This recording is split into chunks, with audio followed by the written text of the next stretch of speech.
Welcome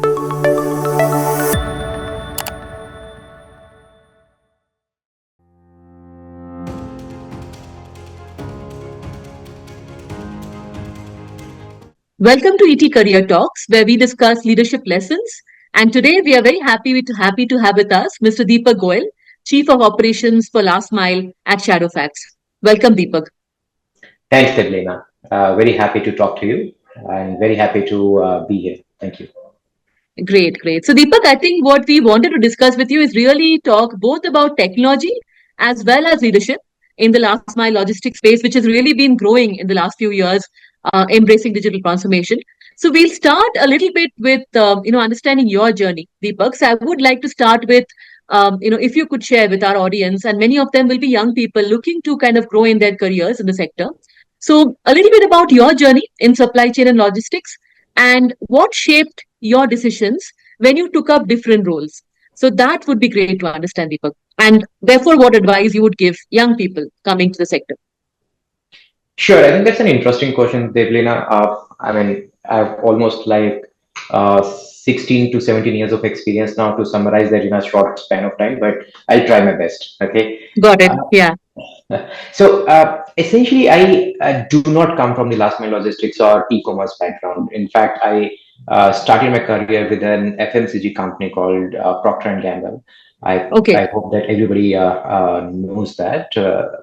So I started my career, in fact, in manufacturing. I took over a role of process engineer. Still remember my first job where I started in a manufacturing plant up north in Baddi, which is very close to Chandigarh. I was packing, in fact, some of the washing powder pouches in a bag after completing my MBA. But then it has been a huge learning curve from there. So I've taken up different roles. I've done planning roles. I've done operational roles. I've taken the operational leadership roles. I've done roles both in India and outside India. I spent actually 3 years in Russia in a very difficult territory. So it has been a very engaging, a huge learning across each of the roles that I did. And after a certain point of time, spending almost like 13, 14 years in Procter and Gamble, that is when I thought that I should probably try something new. So Deepak, what I heard you share, and it was very interesting, is that when you were in your early stints in the sector, FMCG sector with PNG, etc., you made a move into multiple kind of roles even there, right? Starting from process engineering to plant, manufacturing, operations, etc., even across countries, India, Russia as well. And then at the time, maybe when the e-commerce sector was picking up, and as a underlying aspect of that logistics was also growing, is when you made a considered shift to the e-commerce and the logistics sector, right? Am I right in understanding that? Yeah, that's right. So I think then it would be great to understand, some of these probably you had already planned, right? It was a planned move, and some of this could have also been accidental, right? So if you look back and think about what were the, maybe what was common across these roles and the industry shift that you did, was there any common thing which you could find if you look back now? Sure. I think, as I was saying, I think the first common thing is really you have to learn your strength. What is your strength, and pick up your roles accordingly, right? So, pretty early in my career, I tried, to be very honest, I started my career after MBA, thinking that I have completed my MBA, so I will do much better in strategy jobs and planning jobs, etc. So, I joined accidentally in a plant doing a process engineering job, but I kind of pushed my management that I really want to do a strategy job after completing my MBA and so on and so on. To be very honest, I did that for a couple of years. They made me change my role to what I wanted. I did that for 2 years, and then I realized that sorry, that's not my strength, and that's neither my interest. And my interest, I realized, was to work with people, right? So, and that is how most of the roles that I took on from there on was to align with my strength. I wanted to work with people. I really loved working with people, so I took over many roles across manufacturing plants, and I took over the roles where I could learn a lot. In my opinion, whether you join a manufacturing plant or an e-commerce company, it doesn't matter. I think the learning curve is very, very steep if you take the core operations role, and that is why I'm also leading operations here in e-commerce, right? So I think the learning curve in operations is tremendous, and that is how I picked my role. So I picked up when in FMCG, most of the roles that I picked up were in the manufacturing plant, where I could actually learn the processes. I could implement several processes, and in fact, several of those processes is are something that I'm trying to implement here in e-commerce. Even in e-commerce, I think I'm aligning my current work with my strength. First of all, I have to work with a lot of people in e-commerce. I think, and we'll talk the scale, etc. later. But the amount of scale that you have to work across pan India in e-commerce, almost delivering into 20,000 pin codes. It requires working with a lot of multifunctional teams and also in even your own operational team, right? So this is something that I really love to work with, and this is why I chose this. And then also essentially the kind of learning that I got, even though I had huge experience in manufacturing and FMCG, but I thought that my learning at some point of time was becoming stagnant. So I wanted to learn a different industry, and this is where I am. So I always wanted to do different things, and this is what I would suggest the young professional also to do, that pick your strengths and move according to your strength. No, that's brilliant, Deepak. In fact, two, three learnings, come to my mind. First, as you mentioned, that a lot of people maybe romanticize strategy, especially when you are a young MBA student. You think, you want to create strategy for a business.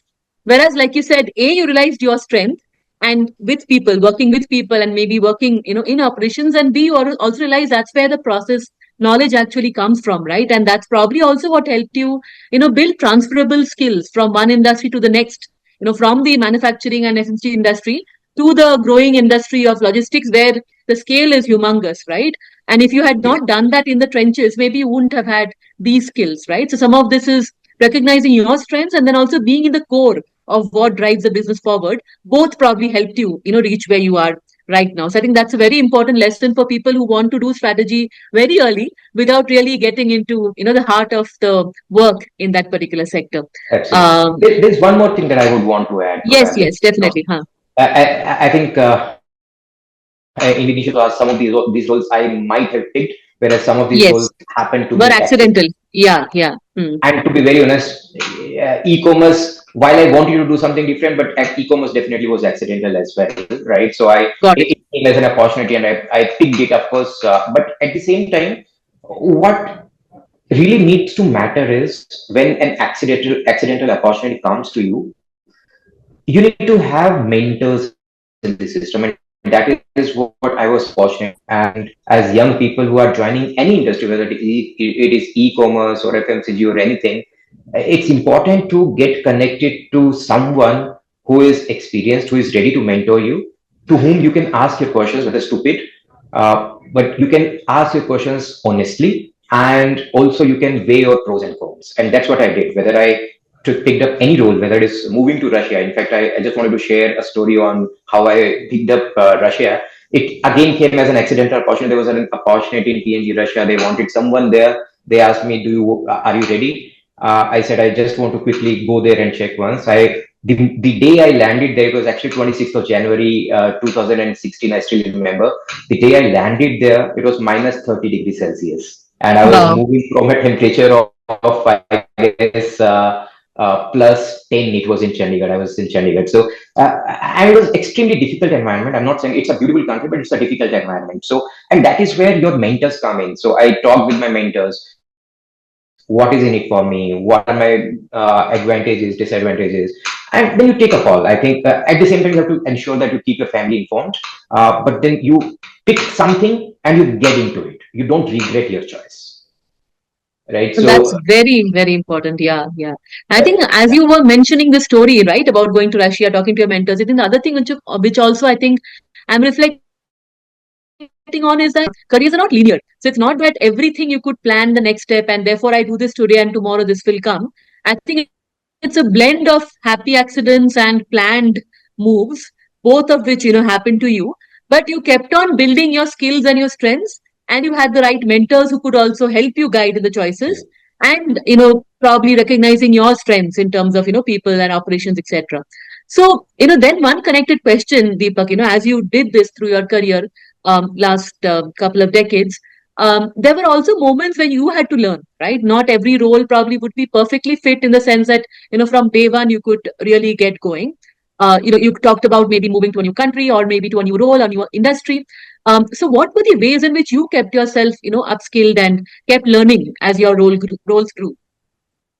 I think if you ask me, one thing that really helps in every change, whether you change country or industry or role, one thing that really helps is number one, you keep yourself humble. And the second thing that really helps is you have to get on the ground to learn from people. Okay, so any role, for example, if I went to Russia, I think it was a completely different culture for me, different language. No, I did not know Russian, and the people there did not know English at all. Of course, you have to learn Russian a little bit to engage with people. But then the first thing that I did there was I did not sit in office. I ensure that despite not knowing the local language, despite not knowing the local culture, I'm always on the shop floor working with people to understand what are their ways of operating. Okay. And similarly, when I joined a different industry, I'm now in e-commerce. I had absolutely no idea on e-commerce, right? So I was always throughout in FMCG, manufacturing, supply chain, planning background. I remember my first days in e-commerce industry, and I was visiting the multiple sort center. We call them sort center sites. I was visiting the sort center sites of e-commerce, and I was like completely puzzled, looking around what are the different metrics people are talking about, what are the different words people are talking about. And I asked, so we used some terminology called as pendency. I asked one of my site Tendency, yeah. leaders, yeah, what do you mean by pendency really? Because in FMCG we don't use that word. And he showed me a Correct. mountain of the e-commerce shipment. He said, that's pendency to me. But yeah, that's how you learn. You have to get on the ground. You have to dirty your hands. You have to learn from people, and you have to be humble enough because most of the time, the people you will learn from, you will lead the same people. Hmm. Okay, so you have to ensure that you are humble enough to respect their skills, to learn from them, and while you will start leading them, but still respect that they are probably more knowledgeable in that work area than you. Still, even after 2 3 years, I'm very sure that there will be hundreds of people in this organization who will be much more knowledgeable than me. I'm not an expert in this. I'm probably best in what I do in leading people, but I'm still not a technical knowledge expert, right? So that is where you have to respect people even if you start leading. You have to be humble in that sense. Correct, correct. No, I think this is also something very important, not just for the early career professionals, but people in mid career or even senior careers where one is moving across industry or one is, looking at a new role, a new growth, right?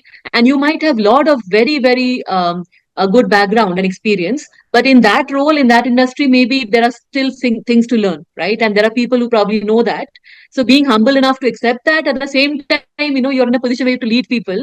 So you can't also not lead. I think that's a balance, I think, which is very important to strike. And you mentioned that as being one of the learnings.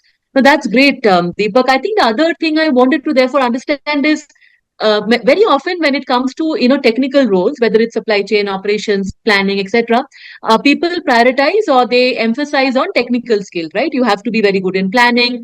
You talked about certain metrics, maybe Yeah. analytics, digitization. You have to be very good in these areas, right? But as you grow further, right, you also have to be, and maybe even at the earlier levels, you also have to have the soft skills, right, to work with people, and to get things done. And you mentioned that's something you like.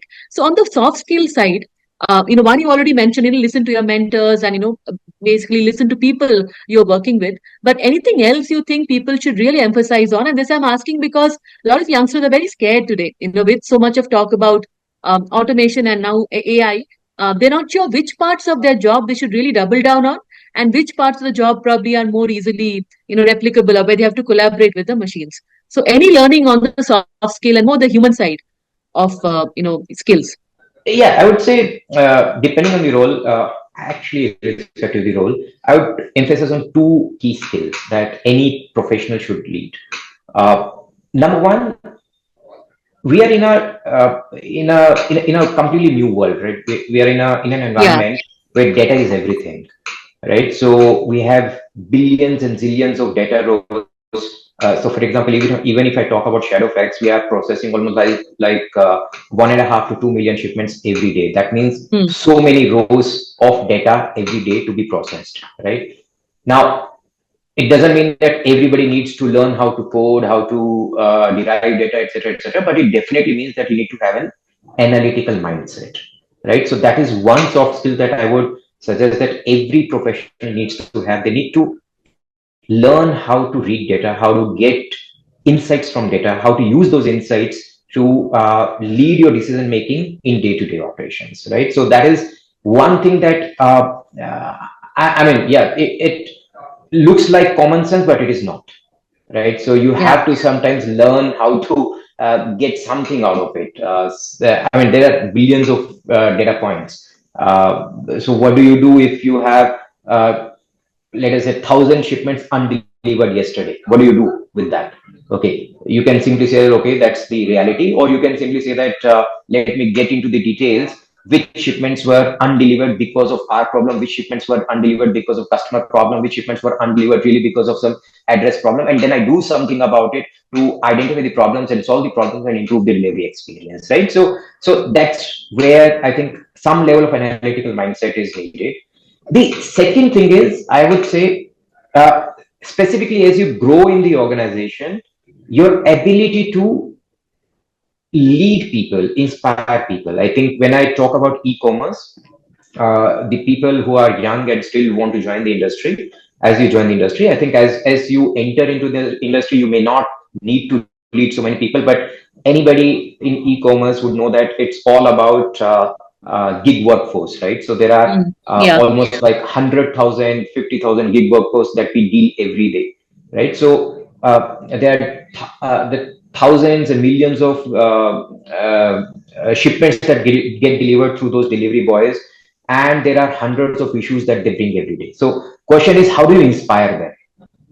Okay, does it mean that you will inspire them by talking to them every day? Maybe not. But how do you understand their problems? How do you resolve their problems?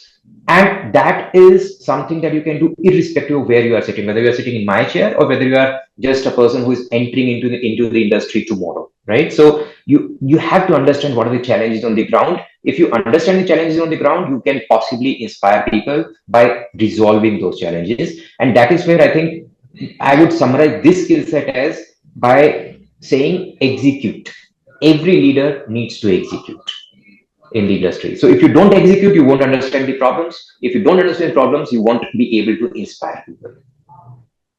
No, I'm very happy you connected the dots between inspiring and sharing something in terms of wisdom to actually understanding and listening and executing, right? I think that circle is sometimes something a lot of people miss, right? That you can inspire by words, but actually people get inspired by action, right? And how you are able to Correct. resolve things. So that is something I'm really happy to hear. I think that personally, I think for me, the analytical mindset was very interesting to hear because that's where I also do a lot of my work. And you're right. It's a very it's a rare skill, right, to be able to look at data and to then do a pareto and understand where the issues are is actually supposed to be a very useful skill, but not that now not that much prevalent, and it can really help people do that, right? So I think those are very important learnings, I think, for people who are looking at the sector and looking to grow. Let's dwell a little on the sector itself, Deepak. I think logistics has had an explosive growth, right? And I think it's almost like the third wave, right? First we just got used to to e-commerce, and then there was the logistics which kind of carried literally e-commerce to our homes, and now we are also seeing quick commerce, and the whole thing has kind of really snowballed multiple times over. You mentioned 1.2 million shipments every day. That's the scale in which you're operating. So obviously digital transformation therefore plays a very big role, right? Whether it's in the operations or in the customer experience side, etc. So can you talk a little bit about how you have seen that transition from when you came in and what you're seeing now in the sector?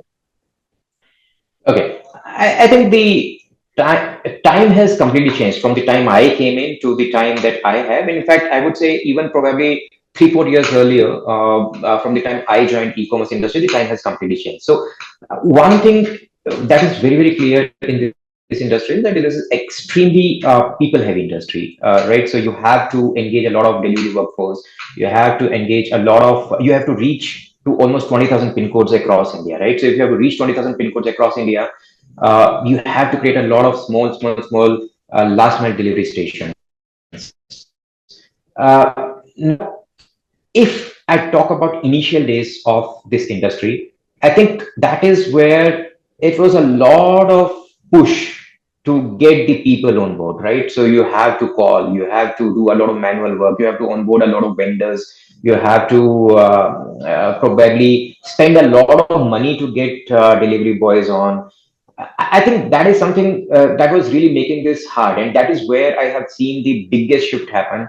I think one of the biggest transformations that has happened since the time I joined, or probably maybe this transformation started a little earlier, a couple of years back, is democratizing the entire ecosystem, right? So why do I need different people or different vendors to get me the gig workforce?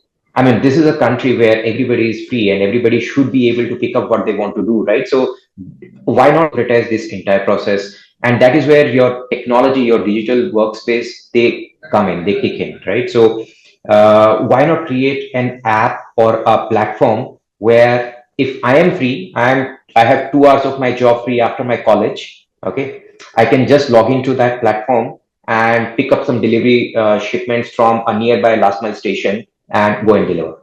And I earn something. I don't need to be on somebody's payroll, right? Now, if I ask a vendor, please onboard part-time delivery boys for me, it's going to be difficult. I have to spend so much effort into that. But if I democratize it, I just simply build a platform. I open it up for everybody across the country, and believe me that this is the process that is happening right now. It's not only the gig workforce; it's in fact the college students who are College now students, yeah. picking this up. Of course, subject to their legal adult age, right? But it's the college students who are picking this up. It's the part-time people who are doing probably security job at some place for 8 hours and then taking this up for 2 hours later on, right? So you have to, if you can tap into that workforce, you can really get your speed of delivery high. And that is where I think the technology has really transformed the industry. So I think Shadowfax was in fact one of the pioneers to do that. But now a lot of people are doing that. There are competition players also who are doing that. But this is really what has transformed the industry. You don't need to really do a lot of manual effort to get people on board. If you democratize it, people will come on board themselves. No, that's very interesting. A lot of people think a gig means you are doing that day in, day out. What you're saying is that there are different types, right, of people who can probably do this for some time based on their free time. And for them also, it's, if they have the skills which is required for this particular role, they can get some extra money while they're doing whatever else they're doing, right, which could be a security guard or could be a student, etc. And that becomes a very interesting way to augment the workforce. Also, because there are certain times where there are huge demand spikes, right? Whether it's festivals and things, and it's difficult to plan and have full-time workforce around all the time. So that's, Absolutely. And this is, in fact, an additional earning opportunity as well for people. I mean, yeah. I would tell you that there are, in fact, use cases where even the housewives in high-rise societies are open to do this.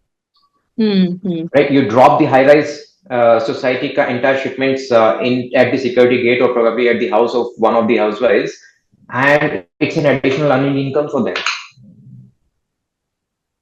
Got it.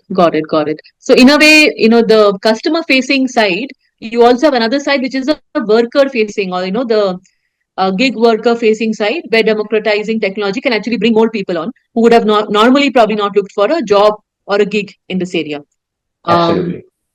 On the other side, on the flip side, Deepak, have you seen any technology which as an industry, or whether within the company as well, tried to implement, but it's very hard for this particular sector, given the speed of operations, given the volume, and the velocity of operations,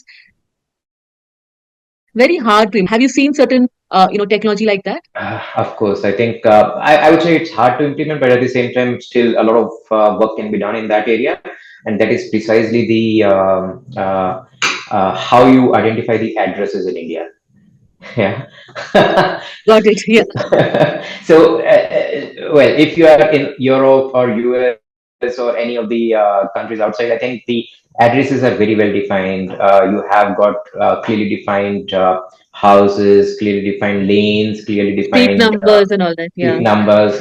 But if you go to India, you go to possibly Dharavi in Bombay. I'm very, very sure it will be very difficult to find out where the customer is living, right? So you go to a rural area, probably in Araria in Bihar. You want to identify a house in a village. It's very difficult to identify because we don't have a lot of addresses in telecom. Of course, we have knowledge built by Indian postal services over number of years of experience that they have, but that knowledge is limited to the pin codes, right? It's not really readily available. And a pin code can be as big as almost 50-kilometer radius. Right, right, Right, right. within that 50-kilometer radius, what do you do if you want to reach a customer? So I think this is one area that is still lacking a lot of work. A lot of companies are doing a lot of work. In fact, in Shadowfax also, if you follow the news, yesterday we launched our own SF maps as well, wherein we are trying to identify with quite some precise location the latitude and the longitude of a customer location based on our historical delivery experiences. But I think a lot of work still needs to be done in this area. And believe me, the addresses that we get on the shipments, most of the times, actually not most of the times, I would say a lot of times, customer does not even remember the right pin code they are present. So they will give you a wrong pin code. Then they will tell you that my house is near Kalika Mandir, but there are several Kalika Mandirs. Where do I find, right? So those are the challenges which are yet to be resolved. And I think there is some work. I was talking with a technology company. They were trying to break the entire India into a grid, small grids of maybe a meter by meter, square meter of grid, or a couple of square meters of grid. So they were trying to break these entire small grids into and give them an identity. So they were trying to give them an identity. Every grid will have some identity, and let us say a grid has maybe 2 3 houses. Then you can simply reach there and deliver in those 2 3 houses. Simply identify Geotagging kind of thing. geotagging kind of Yeah. thing. So, but I think that will still take a lot of time if Hmm. we have to build around.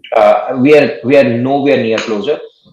What we are trying to do is we are at least in the e-commerce companies or the 3PL industry, we are trying to use our historical delivery experiences to tag the customers and identify so that in future whenever we get there, we get there faster and easier. But even today, for example, when you have to get to far-fledged rural areas, and we are still expanding, I think it's very difficult to still reach every single part of country. It's difficult to identify addresses. So that is one technology that is still we have to develop, and it's difficult to implement. Got it, got it. But I think this itself is so evocative of the way in which the industry has grown. Because initially, I remember still e-commerce when it came in, it was mostly urban, centers where people used to buy, right? And then it expanded to. I think there was some news about e-commerce and logistics companies going to X number of pin codes. And I think now that has also exploded, right? How many pin codes? Probably very few pin codes that it does not get delivered right now, right? And within that, also like you're saying, pin code is too broad. So how does it go into the individual house and the locality and the street number? I think that's where maybe the intelligence need to go. Right. No, I think that's really something I hope that gets solved in the near future. As this also is another kind of democratization, right? That anybody anywhere in the country can actually get the goods they need, through logistics. Absolutely. In Um, fact, just to that point, Great. I think you will be surprised to hear that when we started, as you rightly said, it was mostly urban demand. But specifically e-commerce now, I think almost 70% of the demand is outside of metros. Correct, correct, correct. And newer areas, like if you ask me, the rural areas are leading the demand growth right now And this is across categories. across categories. In fact, we recently launched Andaman Nicobar, Hmm. and you would be surprised to hear that the day we launched, we were sold out of capacity. Wow. Got it, got it. No, that's super interesting, and it's so good to see that that this is technology also democratizing access in a way to multiple other people.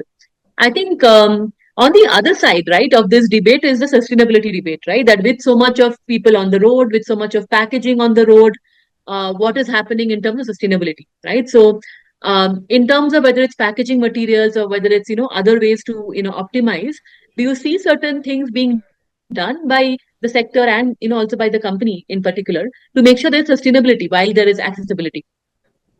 Uh, I'll answer that question, but maybe just a little lighter note on that. I see it differently. I see that probably every customer coming out to buy versus a rider taking or a delivery boy delivering 50 to 100 shipments a day. I think a delivery boy will spend lesser carbon than so many customers coming out. But anyways, see, I think absolutely the debate is there. So many delivery boys on the road. Um, and also spending so much of petrol, fuel, etc., and also packaging, as you said, right? So using a lot of e-commerce companies using a lot of packaging to deliver the products. To be very honest, in my opinion, it's a balance you'll have to create, and also the technology has to help deliver that sustainability as we grow, as the industry also learns, right? So taking the packaging question first, if you see a lot of companies, including Zepto, including Amazon, from the day they started to today, they've already optimized their packaging a lot. So most of the people are in fact moving towards paper packaging. So Zepto, if I remember initially when they started, they were quite into the poly packaging, but now these days they're completely into the paper packaging and all. So a lot of companies are taking those initiatives themselves to reduce the packaging cost, to reduce the packaging poly packaging burden on the environment. So they're taking those calls themselves, and I think as we evolve, a lot of these choices will be further made. So today, when I order something on Zepto for hyperlocal for food and groceries, for example, even the paper packaging has stopped. So Yeah, yeah. the delivery boy comes with a bag and he hands over the item Take it to over, me huh? and leaves, Hmm. right? So I think that way the companies are evolving, and I'm sure that e-commerce also will evolve. Unfortunately, e-commerce means that shipment traveling from one city to another city, and hence you will have to package something. Hmm. But I guess this is still, so I come from FMCG background. The amount of packaging choices that we were making in the FMCG, because the product there needs to follow the entire traditional route. It Hmm. needs to go to a warehouse, from the warehouse it needs to go to a distributor, from distributor to a retailer. So that route is also not carbon lesser carbon emissive route, right? Got it. So Huh. you have to use multiple packagings there as well. But in fact, in the e-commerce, in my opinion, a shipment can actually, if you think about future, what could be the future of e-commerce, that your shipment can actually get out of the plant door directly to the customer, Hmm. which means that actually you can reduce that amount of packaging there. Hmm. So in So I think between packaging goes down. Huh. goes down, absolutely. So that could be the future, right? And that's how you can actually think about sustainability, that this industry can actually help to reduce the carbon footprint, right? Hmm. That's on the packaging side. Now coming to the carbon emission on road. To be very honest, I think the number of electric vehicles that you see on the road today versus just 2 years back when I joined this industry has grown exponentially, right? So every time I leave on the road today, you would see at least 10 to 15 EVs, the green number plates, right? So, and that is what I think will help us as we grow further. For example, very recently we had signing deals on electric vehicles. How can you get the electric bikes, which you can give out to your delivery boys who can use it to deliver the shipments further? So I think the industry has a lot of work to do, but in my opinion, that's the way to go. Understand. Understand. So let me come back to one aspect of technology which always gets asked, right? So AI. What do you think is going to be the focus, or the impact AI might have on your industry in the short term, or in the medium term, or if at all? Well, I think AI definitely can help us in a lot of way, but the biggest thing that we can do with AI is understand the customer behavior. Hmm. So, and improve the delivery experience, right? So I'll talk from the e-commerce as well as the 3PL industry standpoint. But let us say if I am Amazon or Flipkart type of e-commerce companies, I would use AI to understand my customer behavior, what they want to buy, when they want to buy, and potentially position myself accordingly, right? So my Hmm. Hmm. inventories across the warehouses accordingly, my inventories across the cities accordingly, and also possibly even propositioning my offers on the website accordingly, right? So that's them. But let us say I come from a 3PL background, so I have to deliver, right? But even from the delivery experience standpoint, I can use AI to understand. For example, there will be a lot of areas which are industrial areas, right? So when the customer is Hmm. available, when you go and deliver the shipments to the industries, the customer does not come to the gate every time. The customer will come Yeah, to the gate at a very specific window, right? So you can use your behaviors and the patterns of the customer to identify what's the right time for me to go there. Okay. hmm. Similarly, you can also try and understand the customer behavior in terms of, for example, we recently used this. I told you that some of the customers use the wrong pin codes by mistake, right? Yeah, So yeah. Hmm. we use AI to understand, okay, which customer used the pin code wrong last time and hence could be sitting in another pin code, and hence we can correct it the next time the same customer orders. Got it. Understand. So repeat customer behavior, all of that. Absolutely, repeat customer behavior, and then so this is how you improve your delivery experience. But at the same time, we come from a country where I think we as humans we still have to learn a few things on maturity. But for example, there are certain parts of the country where you still see a customer fraud also happening. People Hmm. order some shipments and they use it and then they return, right? So probably also some parts of the country where people order the shipments and some type of fraud happens. You order Hmm. mobile, you return, but then you don't return the mobile, you return something else. So those type of frauds happen, and they cost a lot to both e-commerce and 3PL, and that is where you can actually try and use AI to learn those behaviors and eliminate those potential bad elements out of the society. I mean, every society has some bad elements, and you have to understand where those bad elements are sitting and how can you eliminate those faster to move towards profitability, because these are the things that still keep on pulling you down. I mean, this is a very thin margin industry, and if you don't curb your losses, it's gonna be difficult to sustain. Hmm. No, I think it's very interesting that you didn't point out the automation parts of AI, but you're talking about the intelligence aspects, right? So existing data, which is around customers, how to mine that better, how to look at understanding fraud, customer purchase patterns, those elements because of millions of data points. If it can be mined faster and, if patterns can be created, I think that can help become both the service become more efficient and also delivery become more smooth, right? I think that's the way you're looking at it. That's interesting. So if you were to look at multiple technology aspects, I'm sure you're implementing in your role. And if you were to look at next maybe 3 to 5 years, is there any area which you think will have the biggest impact on the sector in terms of tech? In my opinion, the biggest impact, I already covered this. This has to be EV, electric vehicles. EV, okay. Yeah, yeah. In my opinion, whether you talk about the delivery boys or you talk about the way the transportation happens from one point in a city to another point, or let us say even between the cities, we have a big way to go in terms of driving efficiency, in terms of driving the cost reduction, and in terms of sustainability, right? So, and in my opinion, I think EV is that one technology that we have to develop, and over the next 5 to 10 years could be one thing that can really take us to the next on top of what I Addresses and address intelligence, got it, right? got it. I think So if we really do believe that that can be done, the grid potential reading of entire India, and we can make our addresses much more readable through lat longs versus the Kalika Mandir. I'm very sure that the delivery experiences and the customer experiences both will improve quite a lot.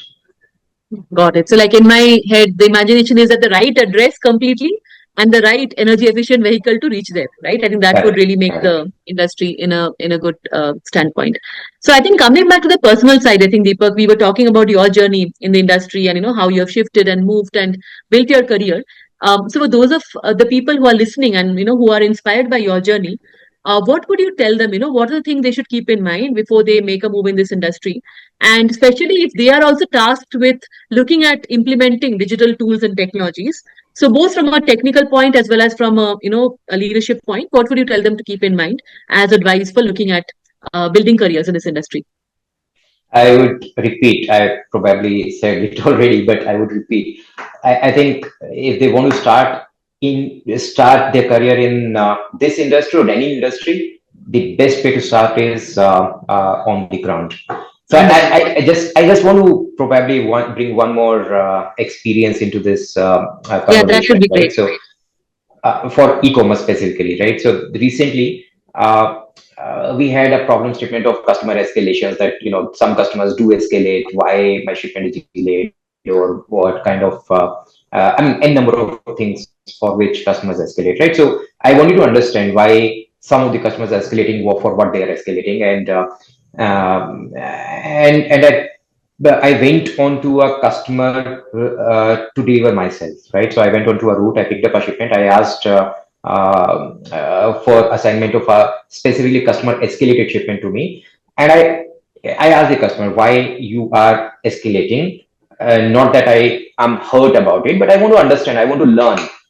And you would be surprised, customer was not concerned about the shipment. They were concerned about the kind of communication we are doing to them. They were concerned about the number of communications we are doing to them. And he said, within a span of 6 hours, we made almost like 40 messages to them. Right? And these are the kind of insights that you will never get if you're not on ground. So we understood that there is a better way to communicate with the customer, even if our shipment. So basically, we were just simply communicating to the customer that your shipment is delayed. Don't worry, we will attempt it tomorrow, right? But there's a better way to do it. We don't need to really bug the customer 40 times within a span of 8 hours, right? So this is something that you learn only when you go on the ground, and that is where I think if people really want to join any industry, whether it is e-commerce or any other industry, you have to learn from the ground what are the different challenges you have, and then if you are on the technology side, on the digitization side, build the solution accordingly. A lot of times we think and build the digital solutions or the technological solutions thinking that this is good from our perspective, but we forget the people who are going to use it. Right? So we have to ensure the people who are going to use it, they are more comfortable with the technology, they are able to use it to the perfection. So that is where I would leave the final advice to the people who want to join. No, I think this is very powerful. And I think what you mentioned, right? You had mentioned in the beginning, or I think towards the middle, that, understanding customers is very important.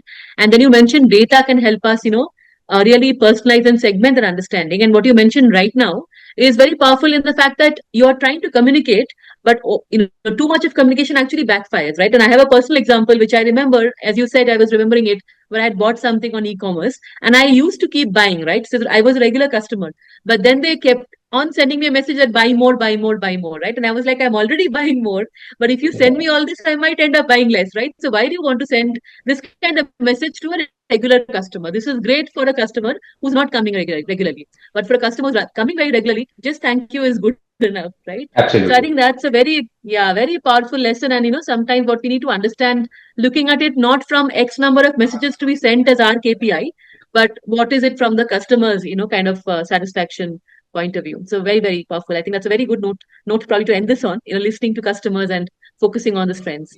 So thank you so much, Deepak, for your suggestions, your advice, and sharing your examples and stories of your career. Very inspiring. And I'm sure people watching this also will find it equally inspiring. Thank you so much. Thank you, Devdana. Very, very happy to even mentor someone who listens to this later on or talk to someone, resolve some questions. If not mentoring, I'm very, very happy to do that always. I'm sure people will take you up on that. Thank you. Thank you so much, Deepak. Thank you.